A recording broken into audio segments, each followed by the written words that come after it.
बातम्या बघूयात मुंबई आणि पुण्यातल्या। मध्य रेल्वेवरती आज मध्यरात्री 10 तासांचा ब्लॉक। ठाणे आणि डोंबिवली या स्थानकांवरील प्लॅटफॉर्म्सची लांबी वाढवण्यासाठी विशेष ब्लॉक।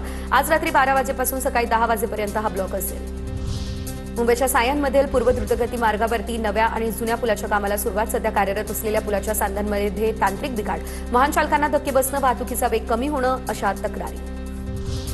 मुंबईमधील रस्ते काँक्रिटीकरणाच्या कामांना वेग। अंतिम टप्प्यामध्ये पश्चिम उपनगराच्या रस्त्यांचं काँक्रिटीकरण होणार।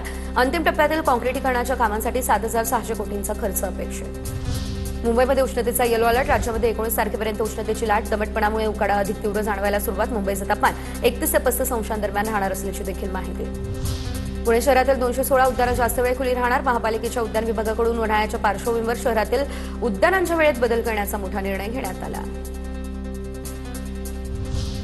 पुण्यात प्रत्येकी 6 वाहनांमागे एक बेकायदा वाहन असल्याचं समोर। याकडे पुणे आरटीओचं अर्थपूर्ण दुर्लक्ष असल्याचा आरोप। 7 लाख वाहनांपैकी 44,800 वाहनांचं नूतनीकरण। पुण्यात जुन्या वाहनांचा देखील प्रश्न गंभीर। पुण्यातील ओव्हरहेड केबल विरोधी कारवाईला ब्रेक। केंद्र सरकारच्या नियमावलीचा आधार घेत महापालिका नवं धोरण तयार करणार असल्याची देखील माहिती। पुणे पिंपरी चिंचवड शहरातील मेट्रो मार्गिकेलगत होणाऱ्या विकास कामांवरती निर्बंध। मेट्रो मार्गिकेजवळच्या 20 मीटर परिसरात कामांसाठी महामेट्रोचा ना हरकत प्रमाणपत्र घेणं बंधनकारक। याबाबतची अधिसूचना देखील जारी करण्यात आली। मंत्र्यांसोबत एकाच व्यक्तीला मंत्रिमंडळ सभागृहापर्यंत प्रवेश। कार्यकर्ते पदाधिकाऱ्यांच्या गर्दीवर कडक निर्बंध। मुख्य सचिव राजेश अग्रवाल यांनी कडक निर्बंध लादले। बैठकीवेळी मंत्र्यांच्या कार्यालयामध्ये केवळ एकाच व्यक्तीला प्रवेश।